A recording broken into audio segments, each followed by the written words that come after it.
Hello, hello. It's John. I'm busy driving home from volunteering at the St. Columba's Hospice. This gave three very magical, beautiful souls reflexology, and it was a really beautiful experience.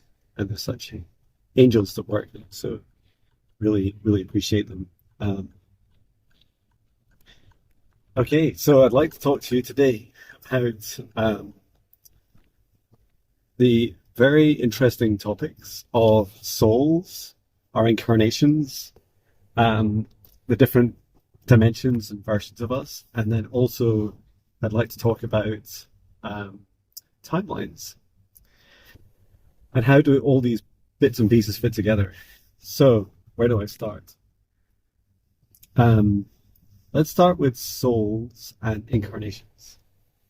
So, as I understand the universe, and this is from my own awakenings since 2017, meditating every day and developing my own practice, is from hundreds of client sessions, including past life regressions, past, present, future life, um, soul retrieval, soul fragment retrievals and integrations, and also uh, talking with uh, spirits, beings that pass over, that die, that continue to communicate on the other side. So I'm not saying that might be a lot, and it might be a huge amount for some people, but I feel like I'm still learning, always learning. So take this as a snapshot in time of my knowings. So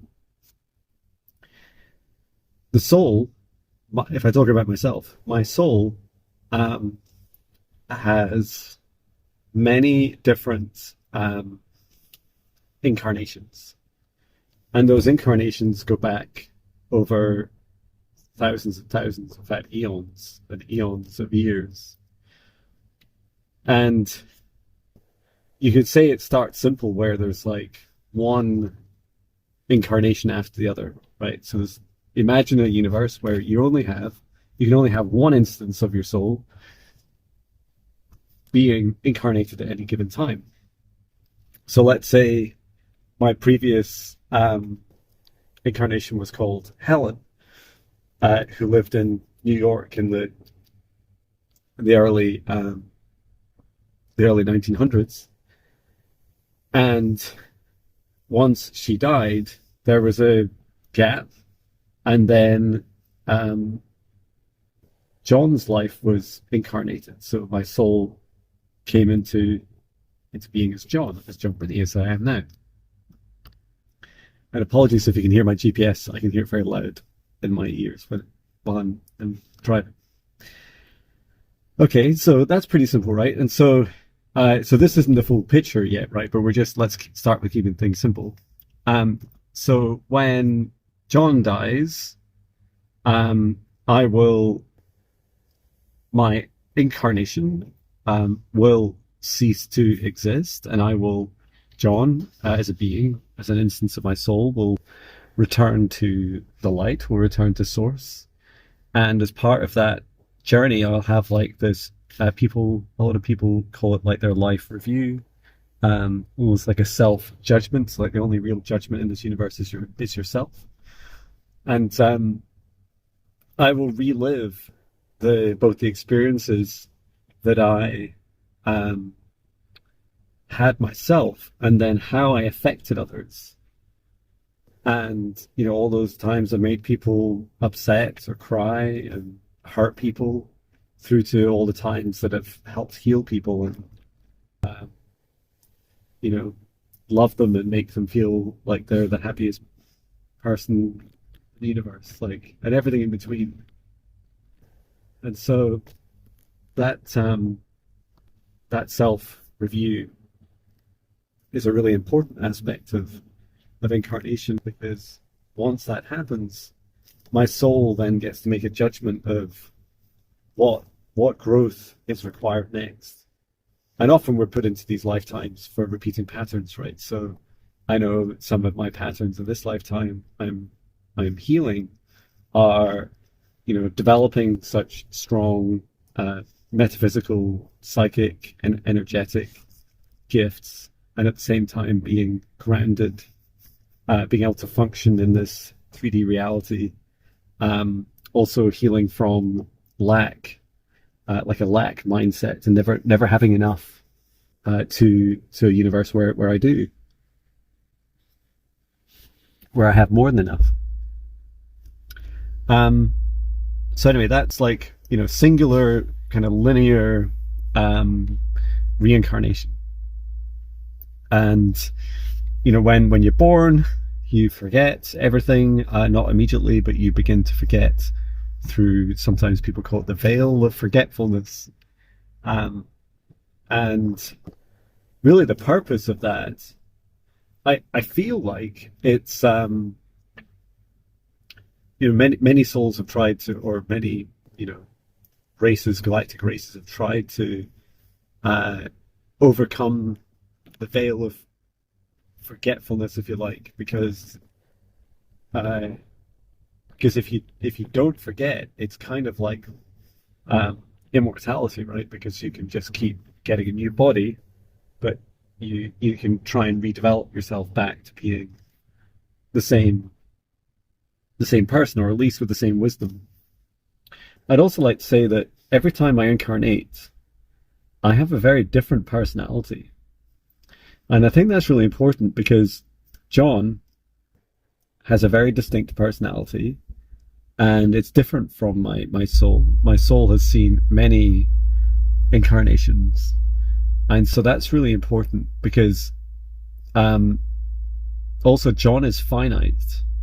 And by that, it means that even if somehow, like I've seen in some of my readings that I've had from friends and some of my like future lives, I see a very gradual progression, like a very smooth progression into future lives, almost like a kind of living for hundreds of years, like 800-900 years in the same body. But my body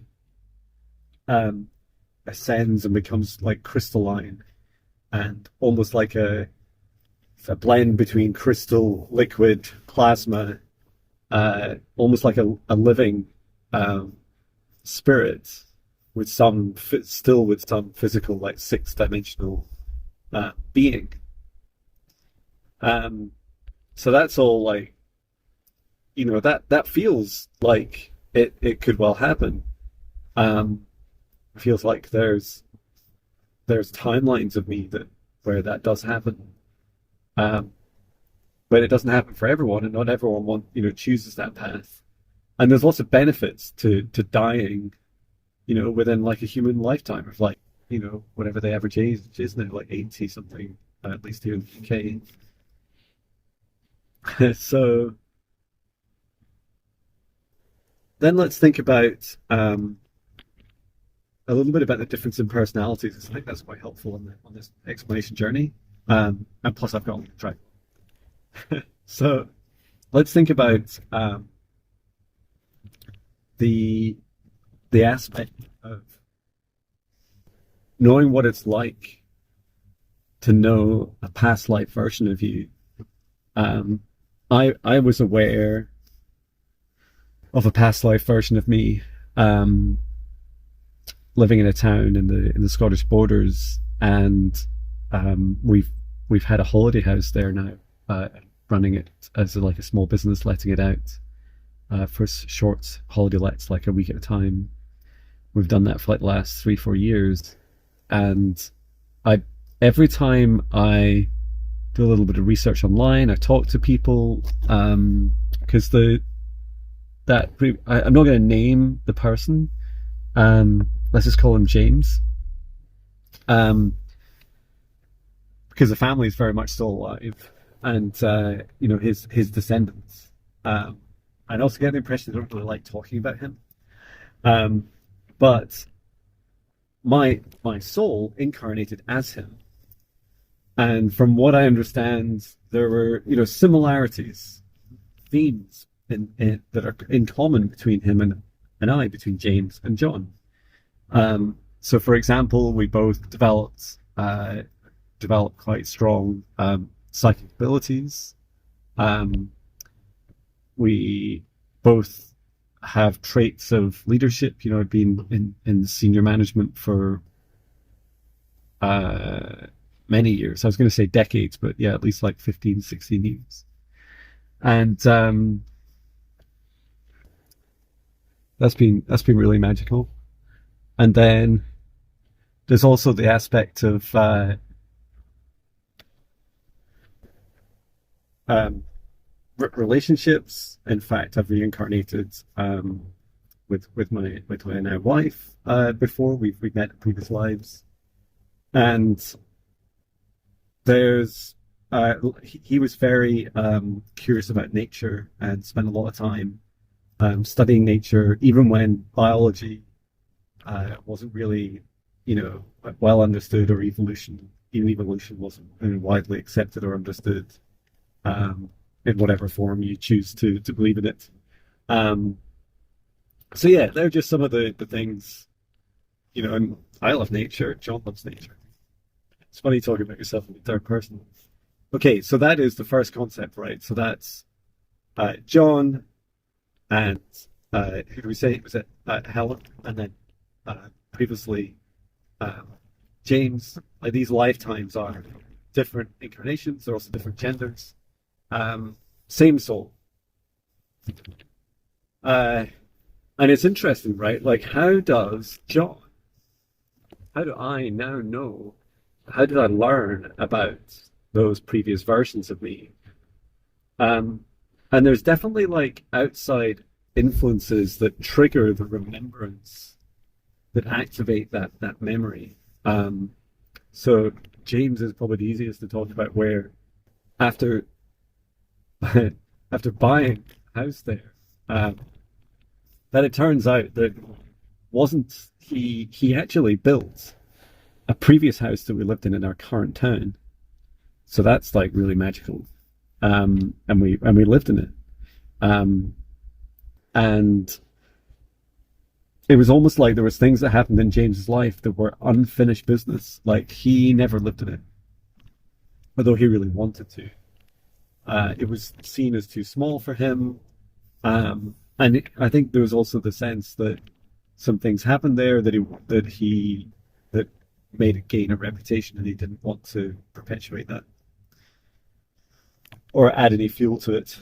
And then the same with the town that we had our holiday house in. Like, I saw him when I was walking around in the historic parts of the town, and Scotland, right, was like castles and abbeys and these beautiful streets and beautiful buildings, and everything's dated as well, so you can tell like when something was built, and so that's really handy. Like, when you're staring at something, when you're feeling some energy or you're remembering some memories, and it is really curious. Like, how do I remember through the veil of forgetfulness? And I think it's almost like these threads across space and time are woven between James and I, between my past life and I. There's this one past life where there's a reconnection. Okay, so that's linear, like sequential lifetimes. Let's now say that there are other parallel versions of John. And don't forget about James, because we're going to come back to him. So parallel versions of John, what does that mean? It means, now, I find this really hard to explain how I knew this. It was a knowing that I developed, and it was a knowing before my awakening in November 2017. And so my throat's getting a bit dry.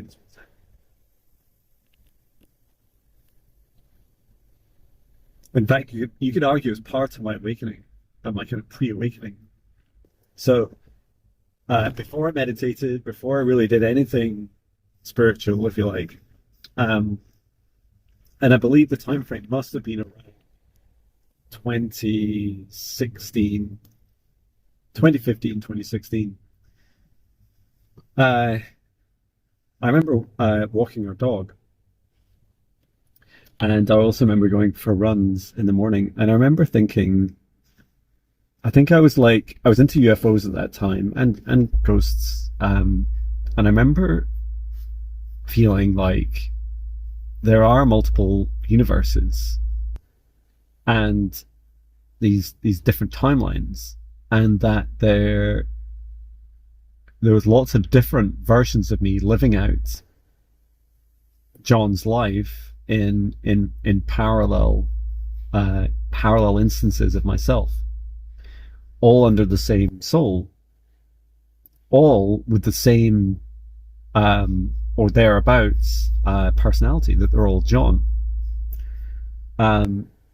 And I remember one of them, I felt had done really bad things. Like I felt like one version of John was like in prison, and although it seemed to be like, and for a long time, and that version of me was, I'm not really sure what it had done. I literally do not know. Still to this day, I don't know what that version of John did, but along the lines of, in part, like doing some things it shouldn't have done. Like it felt like selling videos or copyright videos or something like that, like something fraudulent. Presumably it had to be a bit of a scale, but there was, I was falsely accused and falsely imprisoned for, the sentence was way overinflated. And all I remember was there was this version of me at that time that was sat in a white cell for a long, long time. I also find it curious that that cell was, it wasn't an unhappy feeling. It did feel like it did feel like a sentence, like a jail term, but at the same time it felt like there was also happiness there. And there was a very there's like that version of John had been through an awakening. You could see all the other versions of John. And it's really interesting. I find it a bit, what's the word? It triggers these memories in me to this day when I watch like TV. We're watching a TV reality show where people stay in like an old Victorian prison. So that was really fascinating to experience. So that was one aspect of me. And I remember, I used to drink. In fact, I used to drink quite a lot for decades before my awakening in 2017. And I remember standing in a mirror, and I would look at the mirror in particular Saturday morning, because like the working week was over. I was like super stressed at work through the week, and then I would drink quite a lot on a Friday night, and then in the morning I'd like have a hot bath. And I was staring at myself. I remember looking down the sides of my body and feeling like, there's maybe some sort of rash, maybe like a liver rash or something to do with my kidneys. Like, I felt like I was really endangering my body with the amount of alcohol that I was consuming. I don't think it was like really that bad, and there was nothing like worth like seeing a doctor about, but it was a feeling. And I had this feeling that there was another version of me, like another dimension of me, that didn't do that didn't feel like that. I feel a sneeze coming on, so if I'm going to sneeze, apologies, but I won't be able to mute it.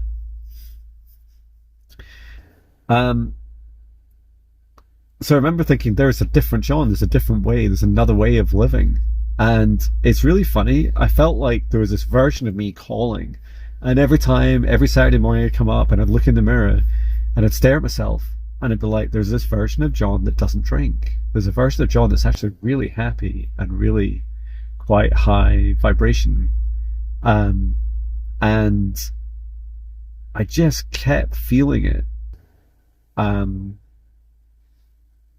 I did not want to give up drinking. I did not like that old version of me did not want to become this new version of me. Didn't want to let go of the big comfy safety blanket of being able to drink all the time and the freedom of it. So that was quite fascinating. But there was obviously something building up, because when I then meditated for the first time in November 2017, and I started meditating, I realized I couldn't meditate or really like do music very well. In fact, really I couldn't do anything in my life very well when I was drinking. And almost every time I drank, the next day I'd have some sort of a hangover. And that really helped me realize that, yeah, something needs to change. And so I started cutting down my drinking to just weekends, and then I couldn't really drink at all. And then I started to understand the kind of energetics, the risks energetically of drinking.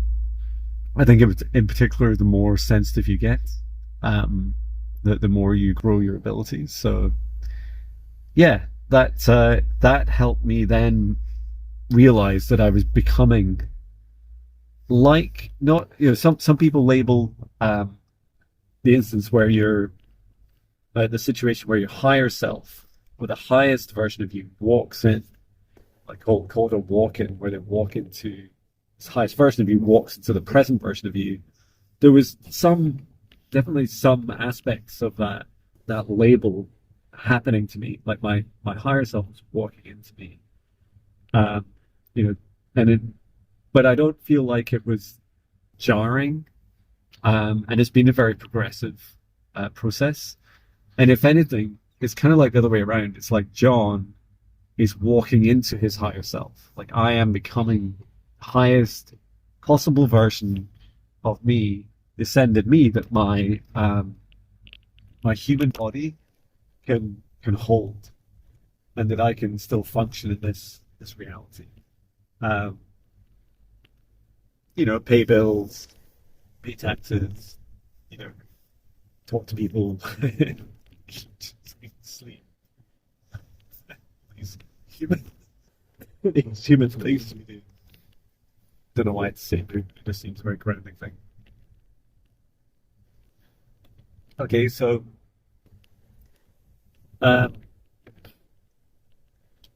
there's this other aspect of dimensionality with me. Was last summer, I went through like this whole kind of, definitely ego, but it's more than that, like, whole death of rebirth. And you can watch the whole video separately. It's called My Deepest, Darkest Shadow Work. So probably easy, I can't say it, the easiest way to find it, go on YouTube, search for John Binnie, and then Deepest, Darkest Shadow Work, and you'll find that whole thing about what happened to me. But in that process, where basically the previous version of me, the version that I remember being, in about it was about June, July time. It was a period over 7 months that this took. But that version of John died, like absolutely died, and it's not something I'm really proud of, and I feel like that loss of me. But I knew prior to that rebirth that there were, I was going to say 8. I think there was 9 versions of me, 9 parallel me. So 9 versions of John in 9 different timelines. And what happened was, the John that I was at that time, that I remember being like, I was doing too many client sessions. I was developing my psychic abilities too fast. I was practicing them too much, and I wasn't grounding. Like, every time you learn something new, and you need to ground and integrate it in, and I wasn't doing that hard work. I was just keeping going, regardless. And I remember feeling quite dizzy all the time, ungrounded. Found it difficult to connect with this reality, and got quite good at almost like bypassing it, where I would when I wasn't doing spiritual stuff, I could play the part of being grounded. But then there was like the separation, a growing separation between the kind of psychic John and the 3D John. And that's quite terrifying, right? Like, and so when I went through my healing and recovery, through the healing journey, I removed this version of me that become very dark and very, just very ego driven, almost like it was almost like an arms race to develop all these psychic gifts, develop them more and more. But the reality was, it was ungrounding me, and that version of me was so ungrounded that it caused problems with my friends and even people that I was doing healings for. And so my guides, when I went through the healing journey, we were doing work, and if you've heard of these things like called beds, medical beds, they're quite like things you see in loads of sci-fi movies, where you lie in this bed and it has like amazing technology and it can like heal you. They tried their best to save this ninth version of me, the ninth life of John. But I was unsafe, like I was far too far gone, and so I had to let that part of me die, and so that version of me came to an end. And it's really fascinating. Like, I didn't really think of it at the time that I was consciously mourning that part of me, but when I look back, like, I was absolutely in grief for months afterwards. And if you also search for John Binnie and Lost Ship, you'll hear the song that describes my journey. And I spent weeks developing that song. The song was part of my recovery, because I was a lost ship. I didn't know where it was going. So thank you for allowing me to revisit that memory with this healing, because mourning that loss of me was a really helpful way for me to think about it. So that helps me know for sure that there was a different timeline of me, a different version of me, and that version of me died. Oh, by the way, quite a few people have had memories of me where I died, where they've felt it in a dream, or they've experienced it in a dream, or they think I'm dead, and then they're shocked when I'm alive. And so I feel like that's also an aspect of this. Like, I'm not going to go into the Mandela Effect. I'll be here all day, right? But you can just research the Mandela Effect. But the Mandela Effect is like one really fascinating way of thinking about these parallel timelines as well, because there was a version of me that died, and people experienced that death. And so if they came into the new timeline of me, so if they went from one timeline to the next, or they had two timelines where there was one alive John and then one John died, when those two timelines collapsed together, then they would have a memory of both. They'd have a memory of me dying and a memory of me still being alive. And likely what the human brain does is, after these timelines collapse together, they unify. I think collapsing is a funny way of talking about it. Like a unification or an integration of timelines is helpful words.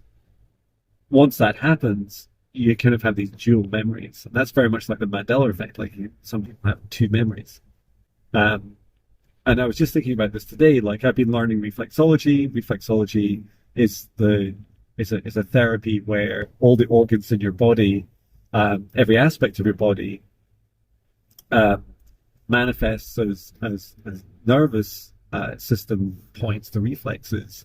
out in your hands and feet. And so if you massage those reflexes, you can help treat, different conditions. And what's really interesting is the heart. I remember, at least into my teens and definitely 20s, the heart being more to the left in the human body. And then from then to quite recently, certainly within the last 5 years, maybe within the last 3 years, I kept being told it was in the middle. And then when I started reflexology, and when I ask people now, they all say it's slightly off to the left. And it's like, I almost feel like it's like a timeline type kind of sci-fi fantasy movie where, every time you wake up, you just ask, like, what position is the heart in? You could ask someone, and if they change their story, from middle to left or right or whatever it is, that you'll know which timeline you're in. And when you think about it, I've now got dual memories, right? I've got a memory of it being to the left, then in the memory of it being in the middle, which I was never really convinced about because it never really felt right to me, and now off to the left. And what's really fascinating is I'm not a heart doctor, right? But I know when I do reflexology, I know what someone's heart feels like, and it's just kind of to the side of the ball of the foot. I know what that feels like, and I know for sure it's definitely larger on the left foot than it is on the right, suggesting that the heart position is more to the left. So, whilst you can't touch people's hearts, it feels to me very much, almost regardless of like what you Google, that I could feel some, I've done lots of things. I have like about 40, 50 treatments, and I can feel exactly where that heart is. So yeah, these timelines, how do they all exist? How are they birthed? I feel like our soul has a part to play in this, right? That our soul gets to choose how many timelines we coexist in at the same time. I feel like there is like a cognitive burden of too many, and there may even be like a natural law that prevents you from being in too many timelines at the same time. I do believe that you can jump between timelines, and I feel like a lot of this is like linked to manifestation. I work with clients to step them into their highest timeline, the highest frequency timeline, and I feel like what happens is that you merge these timelines together. So it's almost like you pick yourself up by your own feet, and you lift yourself up into the next highest timeline. And there's a frequency range between the different timelines, right? So the highest frequency timeline you could describe as your dream life. And there's a version of me already living in it. And I feel like for me right now personally, like I just left my corporate job in 26 years. My career in software engineering and artificial intelligence development. I left that just last week. And that was a dream come true. It is a literal dream. It is me living the dream. Woohoo! I am living the dream. Talking to you right now. So that was really really beautiful to feel like I'm in the highest timeline. And there's some other interesting aspects of it. Like, what if? So I feel like decisions, these big life events, cause timelines to split. In other words, create a new timeline, two parallel timelines. So, for example, there could be a version of John that didn't leave his corporate job of 8 years, and there's a version of John, this version you're talking to right now, listening to, who did. I feel like the version that decided to stay, or was influenced by friends, family, whatever, thought, convinced themselves that we could stay. I feel like that version of me still has to leave the company and probably gets made redundant, fire. And also there's a version of me that tried to do all this too early and failed. I wasn't ready. Um, and so this version is like for the version that failed, maybe went back to the company for a little while and then decided to give it another go. Whatever the kind of historical steps, those different timelines, all of them are merging back together integrating back together because of this version of John. I become the highest version, and those two other versions of me wanted to become this version. They didn't know that at the time. One was too scared to leave. One was too was foolish, to I was going to call it brave, but it's brave to be scared and do it anyway. I think it's foolish is when you kind of just ignore the risks and jump when you're not actually ready for it. But they're all merging together, so that feels really good. I feel those timelines merging. How many timelines are opening now? I feel like there's 4 versions left. Does that math make right? Does that all add up? I don't know. 9 and then to 8. So the 9th version we died, so that left 8. And then 2 collapsed into 1. So it went from 8 minus 2 to 6. So that seems like still 2 timelines. What did I say? 4? Yeah, so difference between 4 and 6. 2 others that I don't know what's happened with them. But it feels like they've merged through some decisions. Great. That's good news. And it feels like I'm all these versions of me are coming together at this time. That's how it feels. I also I just remembering I think a meditation. Yeah, I did a meditation about this, and I'd also probably a song about convergence, the converging of timelines. But it's happening. Whatever's happening within us is happening across the universe, and it's happening across the world, like a kind of collective convergence. So the collective also has these collective timelines, and so it all gets very complex and very much like a matrix of like all these different threads. But it's really beautiful. Okay. So we covered sequential, like incarnations, then a bit about parallel lives. Oh no, we didn't do the parallel lives. We did parallel timelines. So let's go back to, we did the timelines, but let's go back to James, right? So in a world where, in a universe where only sequential incarnation exists, and you start and end, start and end, start and end. Now, time is not linear. It absolutely is not linear. And, clocks are like really helpful, and talking about, meeting someone at a time is like really helpful, right, in our day-to-day lives. Time, for me, has never, ever felt linear. It feels like time slows down and speeds up depending on what I'm doing, how I feel, what my vibration is. And when I remember my past lives, they do not feel like John's history. And it's because John didn't live in 18, didn't or die around 1888. It wasn't me. It was another incarnation of me. So that's somewhat helpful, right? Now, the other cool thing is, James, back in 1888, when he was alive in 1888, and I love the number, 1888, 888, all the eights. But back then, what was so cool was that his life coexists in parallel with my life just now, John's life. Is James aware of John? Absolutely.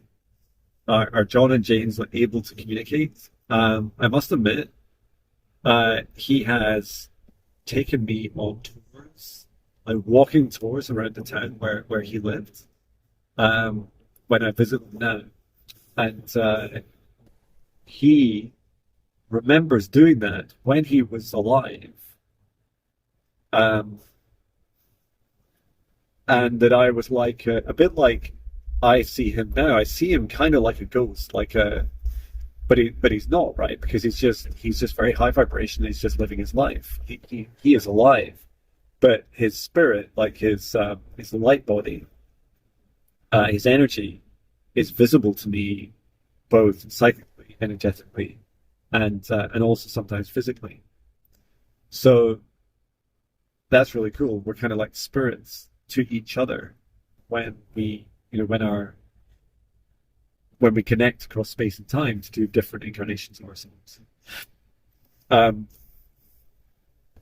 and I'm just receiving like messages from my higher self and from my soul this time, really saying, I should do that more. I should connect more and talk more. Because he's the last incarnation I had who developed the abilities that I have today so strongly. And he was a very bullish personality, and he wanted to like tell the world about them, which caused a lot of friction in his family and in the town they lived in.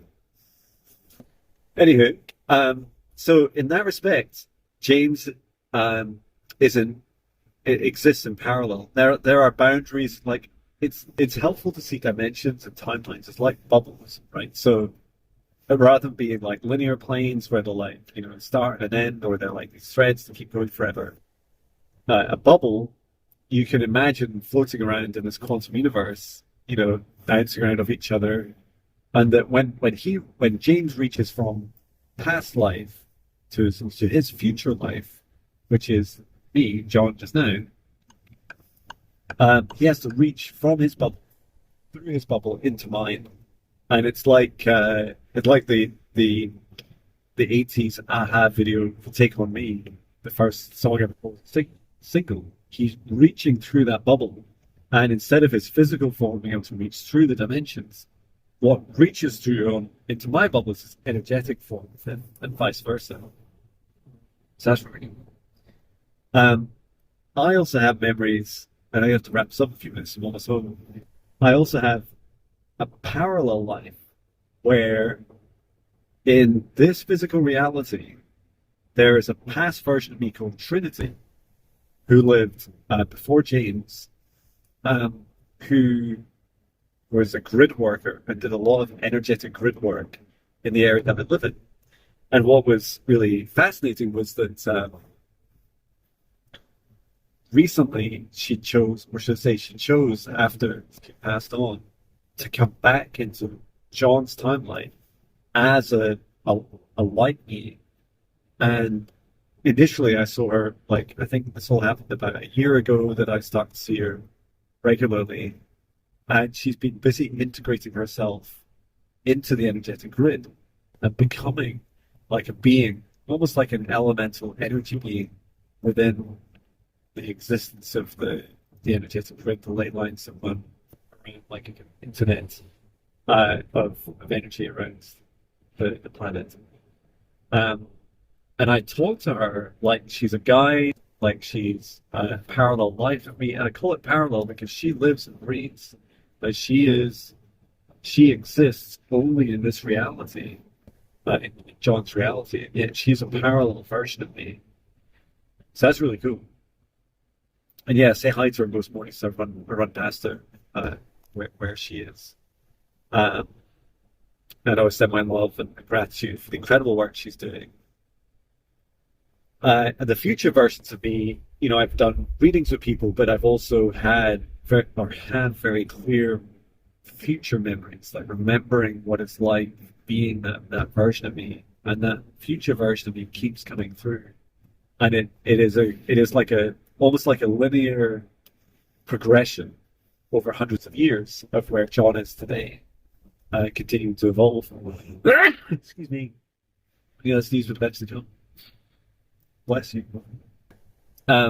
Okay, so past, parallel, present, future, parallel timelines, And how do these all fit together in any one like present moment?